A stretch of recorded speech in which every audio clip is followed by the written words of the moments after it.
والصلاة والسلام على سيد المرسلين وعلى آله وأصحابه أجمعين وأشهد أن لا إله إلا الله وحده لا شريك له وأشهد أن محمدا عبده ورسوله أما بعد عن أبي أمامة رضي الله تعالى عنه أنه قال رسول الله أن رجلا سأل رسول الله صلى الله عليه وسلم ما الإيمان قال إذا سرتك حسنتك وساءتك سيئتك فأنت مؤمن قال يا رسول الله فما الإثم قال إذا هاك في نفسك شيء فدعه أو كما قال عليه الصلاة والسلام وقال عليه الصلاة والسلام لا يؤمن أحدكم حتى يكون هواه تبعا لما جئت به أو كما قال عليه الصلاة والسلام اللهم صل على سيدنا ومولانا محمد وعلى آل سيدنا ومولانا محمد وبارك وسلم استغفر الله الذي لا إله إلا هو الحي القيوم وأتوب إليه আল্লাহ পাক জাল্লা জালালুহু আমাদের সবাইকে মাফ করে দেন। আল্লাহ পাক আমাদেরকে দ্বীনের সহি বোঝ দান করেন, কামেল ঈমান নসিব করেন। আল্লাহ পাক তাকওয়াওয়ালা জিন্দেগি আমাদেরকে নসিব করে দেন। আমি দুইখানা হাদিস শরীফ আপনাদের খেদমতে পাঠ করেছি। নবীজি বলেন যে লা ইউমিনু আহাদুকুম, তোমাদের মধ্যে কেহই পরিপূর্ণ মুমিন হতে পারবে না হাত্তা ইয়াকুনা হাওয়াহু তাবআন লিমা জিতু বি, যতক্ষণ পর্যন্ত না তার কামনা বাসনা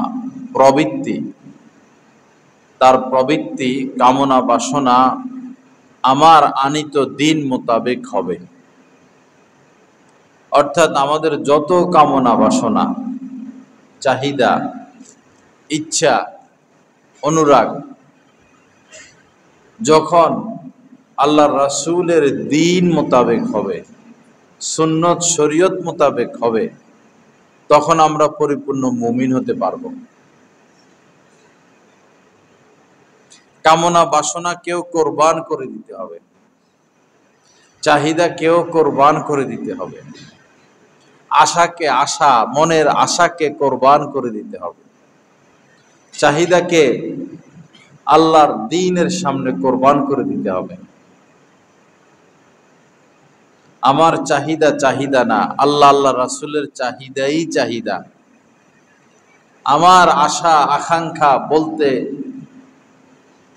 আমার আশা আকাঙ্ক্ষা নয়, আল্লাহ রাসূলের যে আশা আকাঙ্ক্ষা সেটাই জীবনে বাস্তবায়ন করতে হবে। যেমন ধরুন, ফজরের সময় আজান হলো, এখন কামনা বাসনা কি? আর একটু ঘুমানো। অনেকে তো 3টার দিকে ঘুমায়, অনেকে 2টার দিকে ঘুমায়, ঘুম পুরা হয় না। তখন কামনা বাসনা আশা সবকিছু কি আর একটু ঘুমাই। কিন্তু এই সময় দিন কি বলে, শরীয়ত কি বলে? না, ঘুমানো যাবে না। আল্লাহু আকবার, আল্লাহ সব কিছুর চেয়ে বড়। আসসালাতু খায়রুম মিনান নাওম, নামাজ ঘুম থেকে উত্তম। এরপরে মনে করুন কেউ সেজদা দিল, 1 রাকাতে 2 সেজদা। এখন তার ইচ্ছে হলো 2টা মাত্র সেজদা দিলাম, আরেকটাও দেই। এটা কি দিন মোতাবেক হলো? কিন্তু দেখতে তো এটাকে ভালো কাজ মনে হয়, সেজদাই তো দিব। ভালো কাজ হলেও সেটা করা যাবে না, দিন মোতাবেক হতে হবে। কারণ এই কাজটা আমার কাছে না ভালো, আল্লাহ আল্লাহ রাসূলের নজরে এটা ভালো না। নির্দেশ 2 সেজদা, 3টা দেওয়া যাবে না। এমনই ভাবে আপনি খানা খেতে বসলেন, খানা শেষ, বিদেশে বিয়ার খায়, মদ খায়, খাওয়ার পরে অবৈধ হারাম বহু জিনিস থাকে। আপনার মনের ইচ্ছা যে কখনো তো খাওয়ার পরে মদ খাই নাই, 1 কাপ খাই, অন্তত 1 ঢোক খাই, মনের ইচ্ছা।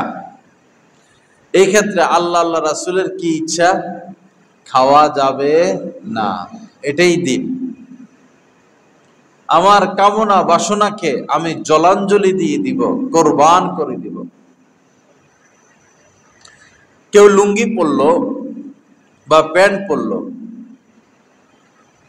এখন লুঙ্গি বা প্যান্ট টাকনুর উপরে রাখতে হয়, শরীয়তের বিধান এটা। মা আসফালা মিনাল কাবাইনে মিনাল ইজারি ফিন্নার। টাকনুর নিচে যদি লুঙ্গি পরিধানের পর ইচ্ছা করে যদি টাকনুর নিচে লুঙ্গি ঝুলিয়ে রাখে, প্যান্ট ঝুলিয়ে রাখে, ট্রাউজার ঝুলিয়ে রাখে, অর্থাৎ উপর থেকে যেটা নিচের দিকে পড়ে, তাহলে ওই অংশ জাহান্নামের আগুনে জ্বলবে, ওই অংশ জাহান্নামের আগুনে যাবে। অনেক ভাইয়েরা হজ করে আসে বা উমরা করে আসে, ইয়া লম্বা এক জুব্বা নিয়ে আসে। তো মনে করে ভাই নবীর দেশের থেকে জুব্বা আনছি, আবার ওই দেশের কোন আলেম ওলামারাও এরকম, সাধারণ মানুষও এরকম, টাকনুর নিচে জুব্বা, জুব্বা সব টাকনুর নিচে, আবা পরে খতিবরা টাকনুর নিচে, গুনায়ে কবিরা, হারাম।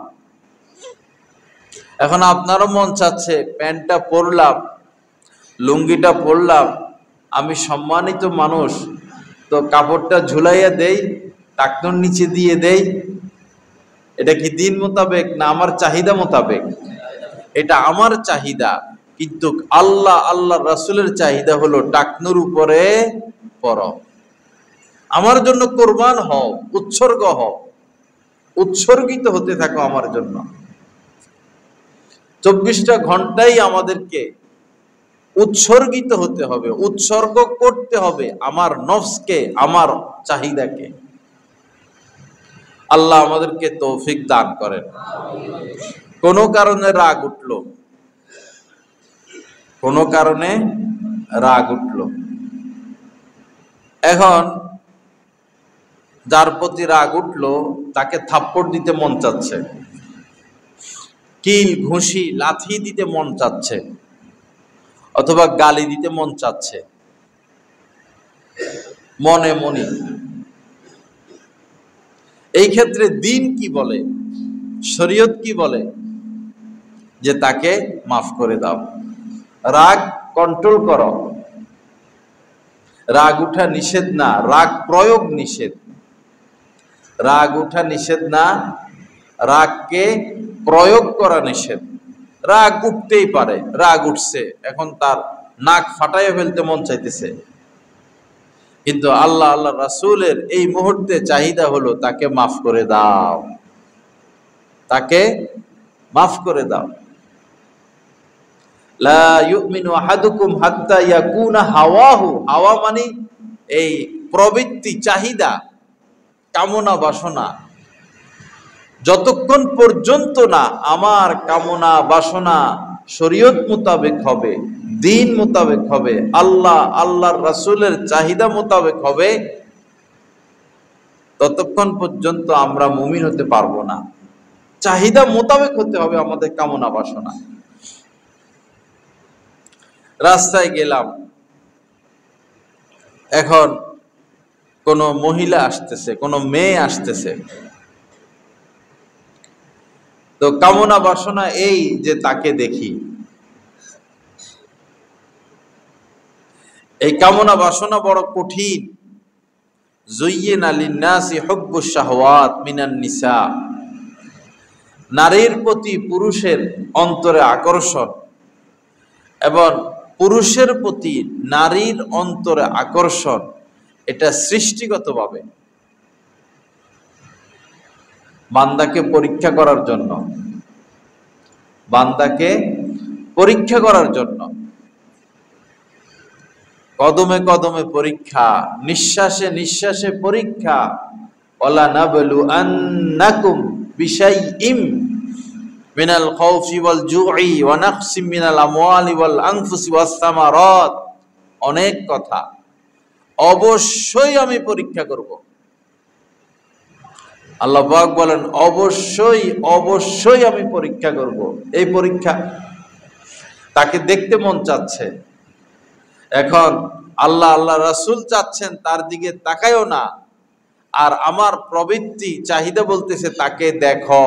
এখন কোনটা করব? যদি দেখি তা আমি মুমিন হতে পারলাম না, কামেল মুমিন। আর যদি না দেখি, আল্লাহর কসম, আল্লাহ আল্লাহ রাসূলের ভাষ্য মোতাবেক আমি কামেল মুমিন হয়ে গেলাম।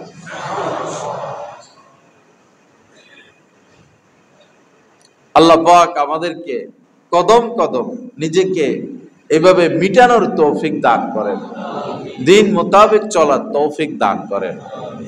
এমনই ভাবে আপনি কোনো ব্যবসা করেন,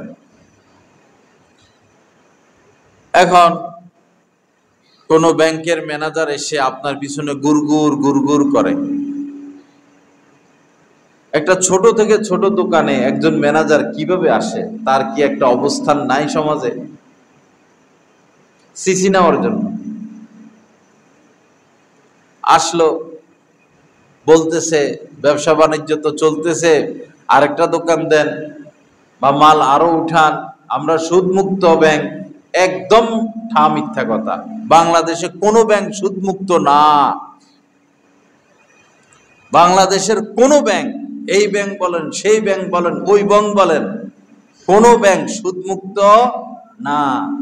মদের বোতলের গায়ে যদি লিখে দেয় ইসলামী মদ, মদের গায়ের বোতলে যদি কি লিখে দেয় ইসলামী মদ, সুদের গায়ে যদি লিখে দেয় ইসলামী সুদ, সিগারেটের উপরে যদি লিখে দেয় ইসলামী সুদ, হালাল হয়ে যাবে? ব্যাংকগুলোর এই অবস্থা। ব্যাংক ধোকায় পড়বেন না কেউ। আর এই কথা আমি ছাড়া আর কেউ বলবো না, আমি ছাড়া এই কথা আর কেউ বলবে না। কোনো ব্যাংক সুদমুক্ত না, ধরে নিয়ে আসবেন। যদি বলে কেউ সুদমুক্ত, কমলপুর মাদ্রাসায় ধরে নিয়ে আসবেন।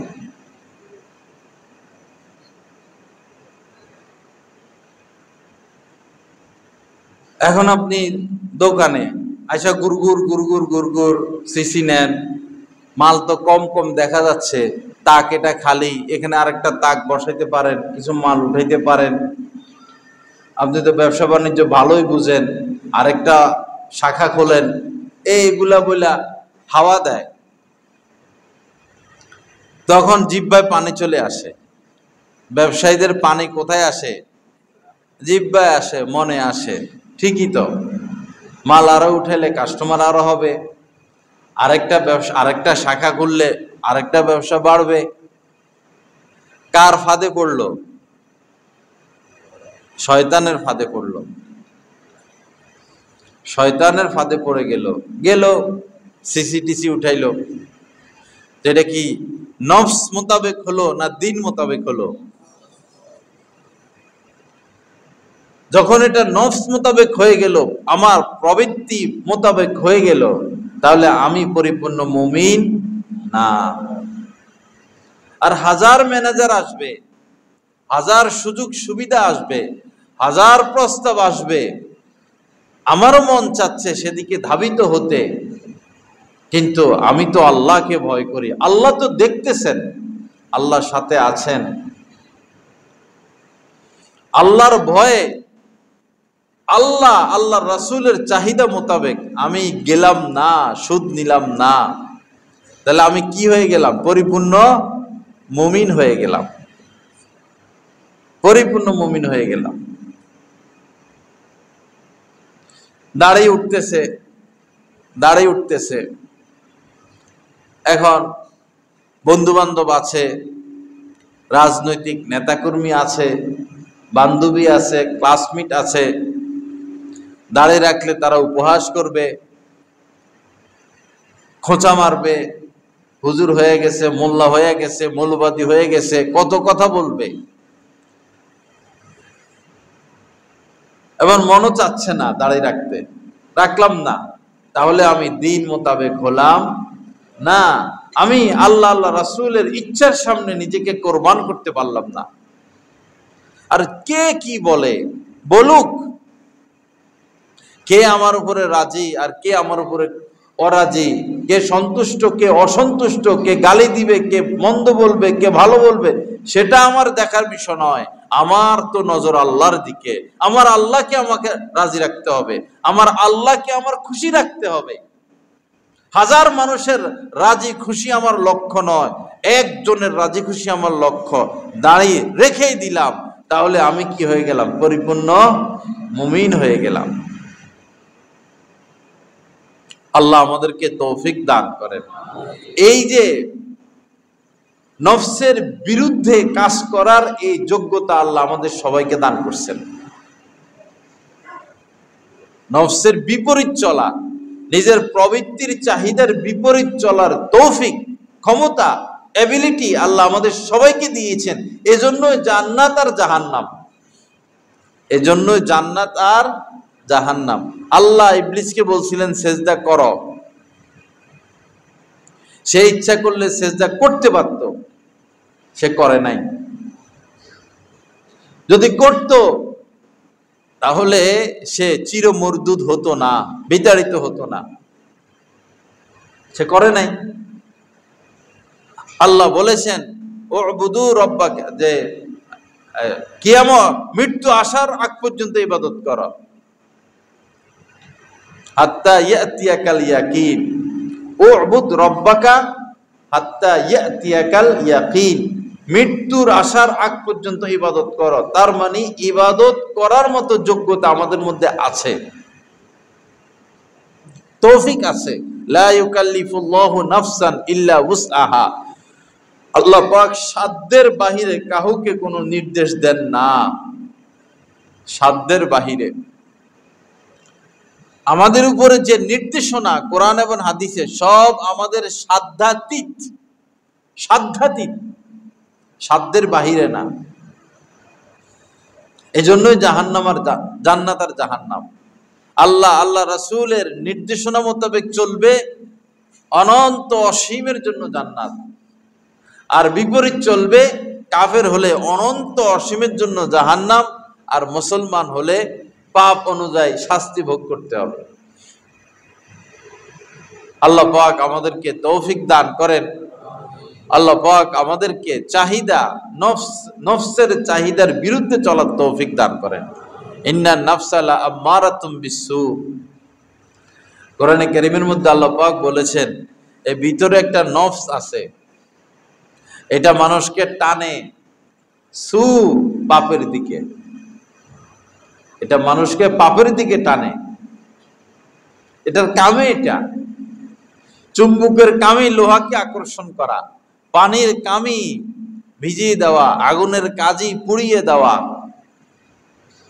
মাটির কাজই সকল জিনিসকে অস্তিত্বহীন করে দেওয়া।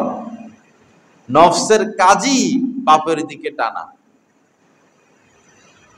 এই নফসে আম্মারার কাজই পাপের দিকে টানা। আল্লাহ আমাদের সবার প্রতি মেহেরবানি করেন। আল্লাহ পাক আমাদেরকে কোরআন সুন্নাহ মোতাবেক চলার তৌফিক দান করেন। তা আরেকটা হাদিস শরীফ আমি পাঠ করেছিলাম, হযরতে আবু উমামা রাদিয়াল্লাহু তাআলা আনহা থেকে বর্ণিত। জানতো এই কথা বলে দেওয়া লাগবো যাইয়া যেন এটা ছাড়তে।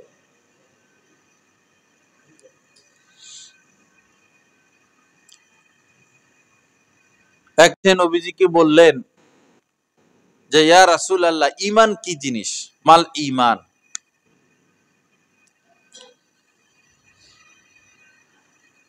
কিয়ামত পর্যন্তের জন্য নবীজি জবাব দিয়ে দিয়েছেন ঈমান কি জিনিস। ঈমান বলতে এখানে কামেল ঈমান উদ্দেশ্য। ঈমান তো আমাদের সবারই আছে, যে মদ খায় মুসলমান তারও ঈমান আছে, যে কখনোই নামাজ রোজা কিছুই করে না, কিন্তু আল্লাহকে বিশ্বাস করে, রাসূলকে বিশ্বাস করে, তারও ঈমান আছে। ঈমানের তো স্তর আছে। কামেল ঈমান, অনেক ক্ষেত্রে কামেল ঈমান উদ্দেশ্য। পরিপূর্ণ ঈমান কি জিনিস? তো নবীজি বললেন, ইযা সাররাতকা হাসারাতুকা, যখন তুমি কোনো ভালো কাজ করো তো তোমার কাছে মজা লাগে, তোমার কাছে মজা লাগে। যারা আল্লাহ ওয়ালা, দুনিয়ার যত মজা, এই মজার চেয়ে তারা বেশি মজা পায় সেজদার মধ্যে, তেলাওয়াতের মধ্যে, আল্লাহকে ডাকার মধ্যে। বরং আল্লাহ ওয়ালারা জান্নাতের মজা পেয়ে যায় দুনিয়াতে। জান্নাতের যে স্বাদ, মজা, হুর গিলমান, হাজারো নাজ নিয়ামত, জান্নাতের যে সুখ, জান্নাতের যে মজা, আল্লাহকে ডাকার মধ্যে আল্লাহ পাক তাদেরকে সে মজা দিয়ে দেন। তো যখন কোনো ভালো কাজ করবা, নবীজি বলেন তোমার কাছে ভালো লাগবে, মজা মজা লাগবে। বহু বুজুর্গানে দিন এমন ছিলেন, আছেন, যে আল্লাহর নাম যখন তারা নেন, আল্লাহর জিকির তারা যখন করেন, তাদের মুখ মিঠা হয়ে যায়, তাদের মুখ মিঠা হয়ে যায়, মিষ্টি মিষ্টি লাগে, কলিজাটা শীতল হয়ে যায়। তো ভালো কাজ তোমাকে আনন্দ দিবে, এবং মন্দ কাজ তোমাকে পীড়া দিবে, কষ্ট দিবে। ও সাআতকা সাইয়াতুকা, যে কোনো মন্দ কাজ সে করুক না কেন, এই মন্দ কাজ তাকে কষ্ট দিবে। মিথ্যা কথা বলে ফেললো, আহা কেন মিথ্যা বললাম। গীবত করে ফেললো, আহা কষ্ট তৈরি হয়েছে ভিতরে, ভিতরে কষ্ট শুরু হলো, গীবতটা কি জন্য করলাম। কোন ভিন নারীর দিকে কুদৃষ্টি করে বসলো, তাকে দেখলো, কেন দেখলাম। কোন কারণে মোবাইলে গেল, খারাপ দিকে নজর চলে গেল, পরে কষ্ট হচ্ছে, জিনিসটা ঠিক হয় না, এত লম্বা সময় মোবাইল চালানো, এটা দেখে এটা দেখা, জিনিসটা ঠিক হয় না। কাউকে বকা দিয়ে বসলো, কাউকে থাপ্পড় দিয়ে বসলো, ভিতরে কষ্ট শুরু হইল, কাজটা ঠিক করলাম না, কেন এমন করলাম। নবীজি বলেন এটাই হচ্ছে ঈমান, এটাই হচ্ছে ঈমান। আমাদের দাদা শায়েখ শাহ হাকিম মোহাম্মদ আখতার সাহেব রহমতুল্লাহ আলাইহি বলেছেন, যারা আল্লাহ ওয়ালা, তারা যদি কোনো ভুলও করে বসে, বেখেয়ালে বা পরিবেশ পরিস্থিতির কারণে কোনো ভুলও করে বসে, পরবর্তীতে আল্লাহ তাদেরকে এটা স্মরণ করাইয়া দেন। তাৎক্ষণিক, অথবা 1 ঘন্টা পর, অথবা 1 দিন পর, অথবা 1 সপ্তাহ পর স্মরণ আল্লাহ করাবেনই করাবেন। এটা আল্লাহর ওলি হওয়ার একটা আলামত।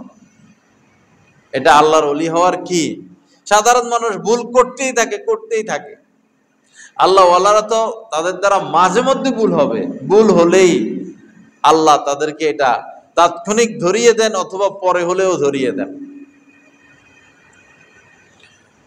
তো এই যে কষ্ট কষ্ট লাগা, আর ভালো কাজ করলে ভালো ভালো লাগা। ভালো কাজ করলে, ফজরের নামাজটা পড়ছে, পরে সারাটা দিন কি ভালো লাগতেছে, আজকে ফজরটা পড়ছে। আবার ফজরটা যাইয়া মসজিদে পড়ছে, তখন আরো ভালো লাগে, আজকে ফজরটা মসজিদে পড়ছি। 2 রাকাত নামাজ পড়লো সারা দিনে, মনে একটা খুশি আছে, 2 রাকাত নামাজ পড়ছি আজকে, 2 ওয়াক্ত। 3 ওয়াক্ত পড়লো, মনের মধ্যে একটা আনন্দ খেলে যে 3 ওয়াক্ত নামাজ পড়লাম। এমন একদিন আসলো যে 5 ওয়াক্তই সে পড়ে বসলো, ওই দিন তো তার ভিতরে আনন্দ খেলতেছে, আজকে 5 ওয়াক্ত পড়ছি, মজা লাগে কিনা?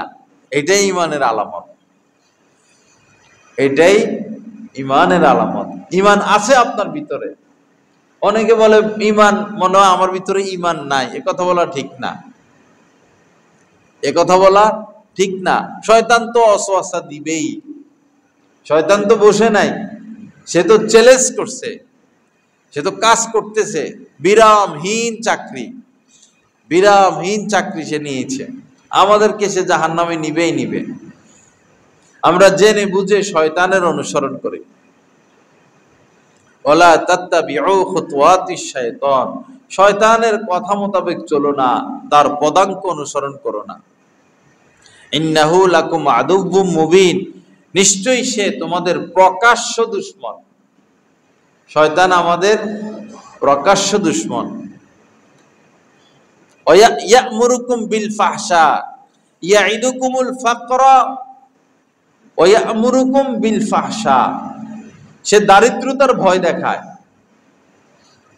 যে মাত্র 1 লাখ টাকার মালিক, তারাও সে দারিদ্রতার ভয় দেখায়।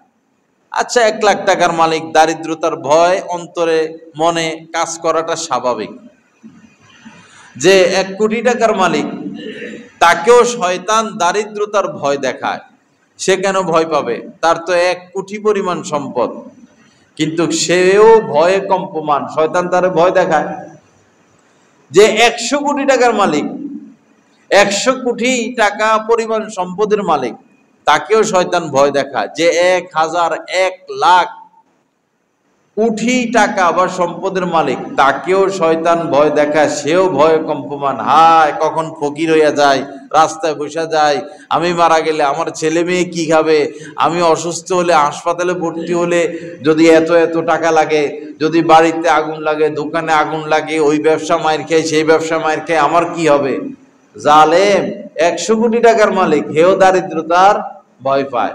কারণ কি? শয়তানের কথা শুনছে। কার কথা শুনছে? শয়তানের কথা। আর আল্লাহওয়ালাদেরকে দেখবেন বাদশার মতো চলে। কার মতো চলে? বাদশার মতো চলে। কারণ তারা বুঝে তো শয়তান কিসের ভয় দেখাবে? দারিদ্রতার ভয় দেখাবে। শয়তানের কুফলে মারে লাথি, শয়তানের কুফলে মারে কি? লাথি। কারণ রিজিকের মালিক কে? আল্লাহ। ইন্নাল্লাহা ইয়ারযুকু মান ইয়াশাউ বিগাইরি হিসাব, আল্লাহ পাক যাকে মন চান তাকেই হিসাব ছাড়া রিজিক দান করেন, বেহিসাব, কুল কিনারাহীন। কোরআনে কারীমের মধ্যে আল্লাহ পাক বলেছেন যে ওমাইয়াত্তাকিল্লাহা ইয়াজআল লাহু মাখরাজা ওয়া ইয়ারযুকুহু মিন হাইসু লা ইয়াহতাসিব, যে তাকওয়া অবলম্বন করে চলবে, গুনাহমুক্ত থাকবে, আল্লাহ পাক তার চলার একটা রাস্তা খুলে দিবেনই দিবেন। যে কোনো সংকট থেকে তাকে উদ্ধার করবেনই করবেন, এবং এমন এমন জায়গা থেকে রিজিক পাঠাবেন সে কল্পনাও করতে পারে নাই। তো আয়াত এগুলো তো সামনে আছেই। এজন্য ইলমে দ্বীন শিখতে হয়, অথবা যারা ইলমে দ্বীন শিখেছেন তাদের সোহবতে থাকতে হয়। চিকিৎসার জন্য আপনি নিজে ডাক্তার হয়ে যান, আর টেনশন নাই। ডাক্তার হতে পারলেন না, তাহলে ডাক্তারের শরণাপন্ন হন। কোরআন সুন্নাহ মোতাবেক চলতে হলে, শান্তির জিন্দেগি পেতে হলে কোরআন হাদিস শিখতে হয়, কোরআন সুন্নাহ শিখতে হয়। শিখার তৌফিক হলো না, তাহলে যারা শিখছেন তাদের সাথে থাকা, তাদের সোহবতে থাকা। আমরা তো কপাল পড়া, না শিখলাম না শিখতে ওয়ালাদের সাথে থাকি, বরং তাদেরকে অধীনস্থ করে রাখতে চাই, গোলাম বানিয়ে রাখতে চাই। তারা আমাদেরকে হুজুর হুজুর করুক, সার সার করুক, হাজি হাজি করুক, গাজি গাজি করুক, আমাদের গোলামি করুক।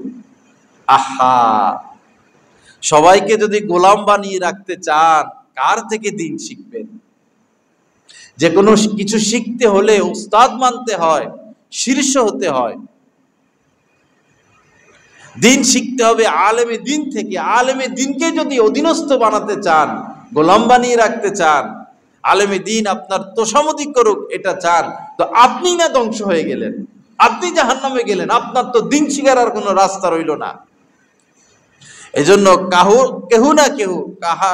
কেউ না কেউর কাছে মাথা নত করা, তার অধীন হয়ে চলা, নিজেকে ন্যস্ত করে দেওয়া।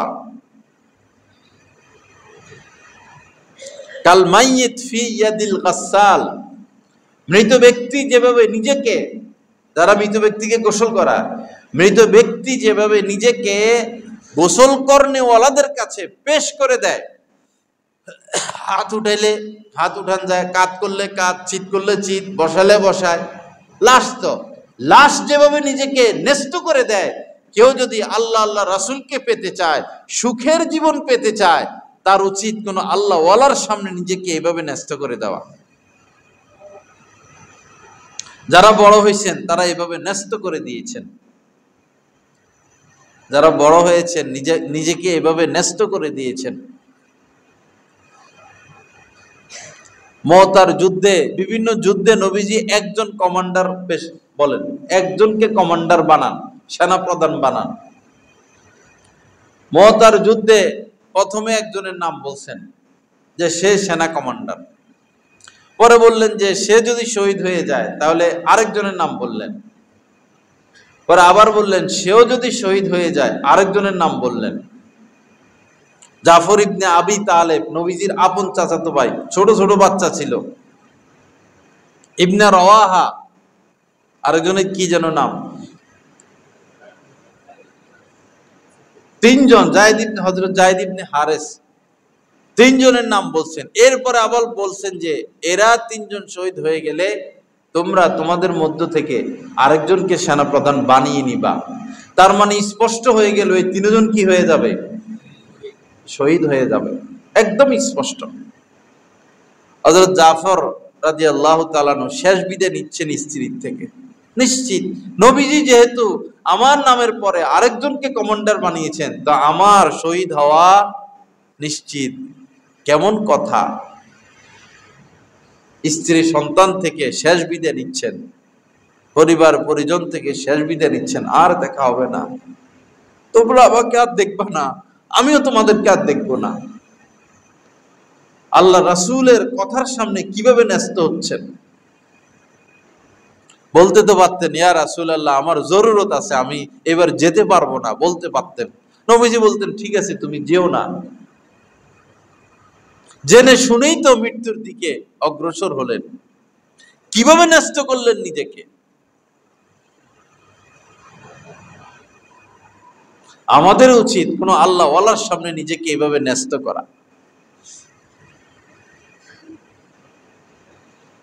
আলেমদেরকে অধীনস্থ মনে না করা, গোলাম বানিয়ে না রাখা, আলেমদের থেকে সম্মান কামনা না করা, আলেমদেরকে আমরা সম্মান করব, আলেমদেরকে নির্দেশ না দেওয়া, আদেশ নিষেধ না করা, আলেমরা আমাদেরকে আদেশ নিষেধ করবে। আলেমদেরকে গোলাম না বানানো, আমরা আলেমদের গোলাম হয়ে যাব। আরব রাষ্ট্রগুলো আলেমদেরকে গোলাম বানিয়ে রাখছে, ফিলিস্তিনের জন্য দোয়া পর্যন্ত তারা করতে পারে না, ফতোয়া উল্টা দিতে হয়, গোলাম বানায় রাখছে। জুমার দিন বয়ান করতে দেয় না, কোনো বয়ান নাই, সরকার একটা লিখিত দিয়ে দেয়, সেটাই দেখে দেখে পড়তে হয়। তো আলেমদেরকে আরব রাষ্ট্রগুলো গোলাম বানানোর কারণে আরব রাষ্ট্রপ্রধান এবং আরবের লোকেরা সমানে জাহান্নামে যাচ্ছে, পাপে লিপ্ত হচ্ছে, শরাব আর মদ, নারী আর জিনা নিয়ে ব্যস্ত। আলেমদেরকে গোলাম বানানোর ফল, আলেমদেরকে কথা বলার অধিকার দিতে হয় এবং এটা মেনে নিতে হয়, মাথা নত করতে হয়, এটার দ্বারা মানুষের ফায়দা। আর যে তোষামোদি করবে, সুদের কথা বলবে না, ঘুষের কথা বলবে না, যারা যে পাপে লিপ্ত সে পাপের কথা বলবে না, তোষামোদি 5 গোলাম, তার তো মিম্বারে বসা উচিত না। সে তো দুনিয়াদার, দুনিয়া কামায়।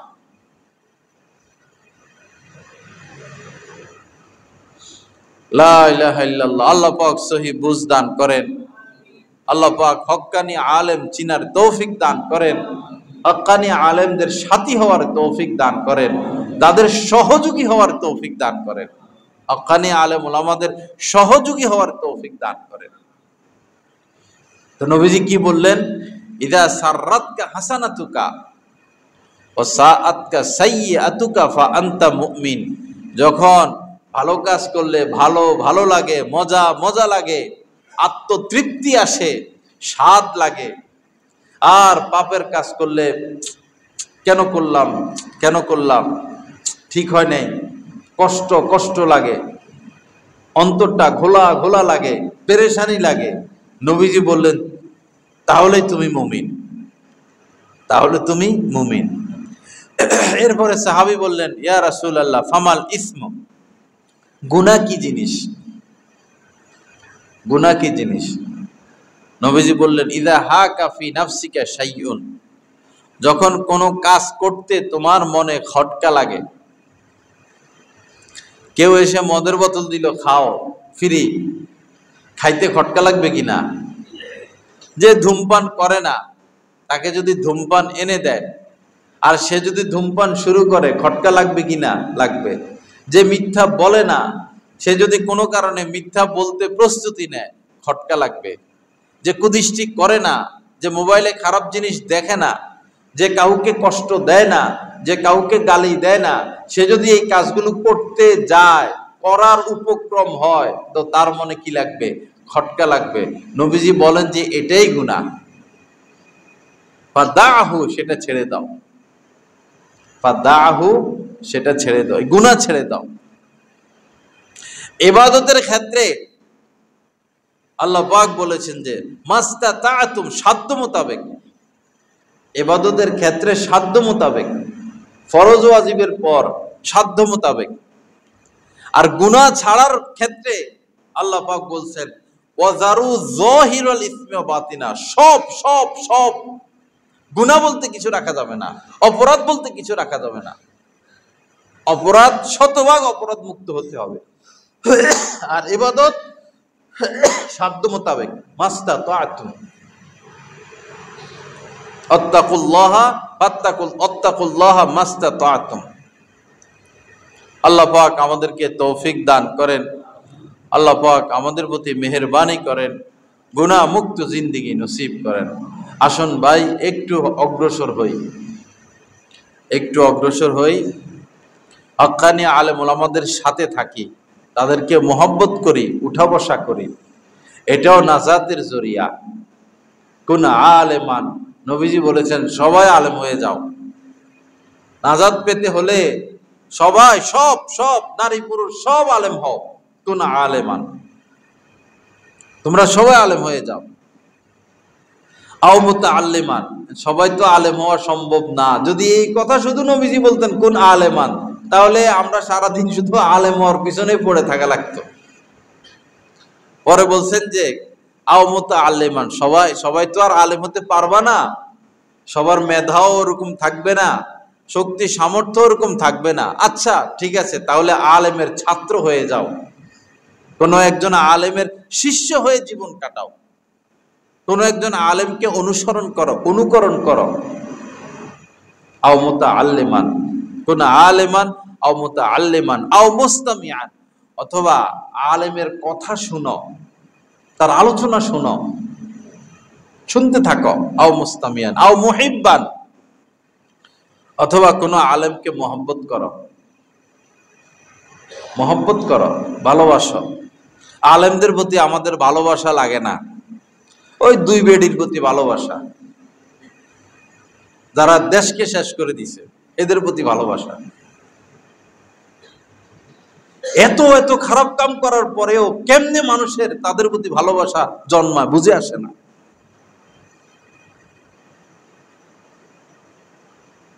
আর মসজিদের ইমাম সাহেব আমারে সালাম দিল না কেন রে, আমারে দেখে দাঁড়ায় গেল না কেন রে, এই দাও বিদায় দিয়া দাও, ইমামরা কি দিয়া দাও, বিদায় দিলে এখানেই কি শেষ?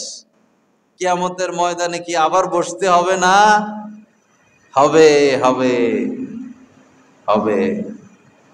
আবার বিচার হবে। ওই দিন বিচারক থাকবেন রব্বুল আলামিন, ওই দিন বিচারক রব্বুল আলামিন। তোমাদের মুখে মোহর মেরে দেওয়া হবে, তোমাদের হাত কথা বলবে। ওয়াতুকাল্লিমুনা আইদিহিম, আল্লাহ পাক বলেন তাদের মুখে আমি মোহর এঁটে দিব, তাদের হাত আমার সাথে কথা বলবে, হাত বলে দিবে আমার দ্বারা এই এই এই এই কাজ করেছে। হাত সাক্ষী দিবে, জমিন সাক্ষী দিবে, অঙ্গ প্রত্যঙ্গ সাক্ষী দিবে। 10,000 টাকা খেয়ে বিচার উল্টাইয়া দেই। ও সালিশদাররা, আল্লাহকে ভয় করো। টাকা যার বেশি, বিচার তার দিকে, আল্লাহকে ভয় করো। তোমার তো উপায় থাকবে না। কতদিন জ্বলবা জাহান্নামের আগুনে? কতগুলো সাপের দংশন তুমি সহ্য করবা? কতদিন না খেয়ে থাকতে পারবা? কতদিন পিপাসিত অবস্থায় থাকতে পারবা? তোমার স্পর্ধাটা কি? তোমার সাহসটা কি? যারা জেনে শুনে মিথ্যা বিচার করে, জুলুম করে, বিচারকে উল্টিয়ে দেয়, নিশ্চিত সে জাহান্নামী। জেনে বুঝে জাহান্নামকে তারা স্থান বানিয়ে নিচ্ছে সামান্য টাকার লোভে। অথচ এই টাকা তাদের কোনো কাজে আসে না, ব্যাংকে পড়ে থাকে। কোনো কাজে আসে না টাকা, ব্যাংকে পড়ে থাকে। বিদেশে পাঠাই দিছে টাকা, কি কাজে আসে? ব্যাংকে পড়ে রয়েছে। জমি কিনছেন, জমির জায়গায় জমি পড়ে আছে, আপনার কি কাজে আসতেছে? আপনি তো একসাথে 100টা ডিম খাইতে পারেন না, একসাথে 100টা গাড়িতে উঠতে পারেন না, একসাথে 100টা জামা পড়তে পারেন না, একসাথে রুমে 100টা এসি লাগাইতে পারেন না। আপনার রিজিক যতটুকু, অতটুকু আল্লাহ পাক নির্ধারণ করে দিয়েছেন। আপনি চুরি করেন না করেন, দুর্নীতি করেন বা না করেন, কোটি টাকার মালিক হন বা না হন, রিজিক যতটুকু, এর বেশি আপনি ভোগ করতে পারবেন না। তবে কেন সিসি, কেন এত লোভ, কেন জিহ্বায় এত পানি? আগুনকে ভয় করি। অত্তাকুন নারাল্লাতী উইদ্দাত লিল কাফিরিন। আল্লাহ পাক বলেন, ওই আগুনকে ভয় করো যে আগুন মূলত আমি কাফেরদের জন্য বানিয়েছি, মূলত কাফেরদের জন্য বানিয়েছিলাম, সেই আগুনকে ভয় করো। তো জাহান্নামে যে শুধু কাফের যাবে তা তো না, মুসলমানরাও যাবে। এই লম্বা জিহ্বার কারণে, অপরাধের কারণে, মিথ্যা বিচার, মিথ্যা ফয়সালার কারণে, আলেম ওলামাদের উপর জুলুম, অবিচার, অত্যাচারের কারণে।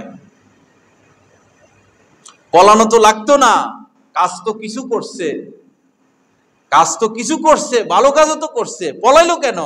আলেম ওলামাদের উপর নির্যাতনের কারণে।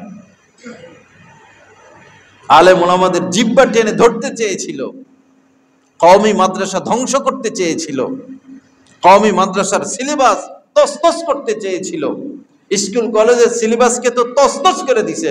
মূর্খ লোকদের দ্বারা, নাস্তিকদের দ্বারা সিলেবাস তৈরি।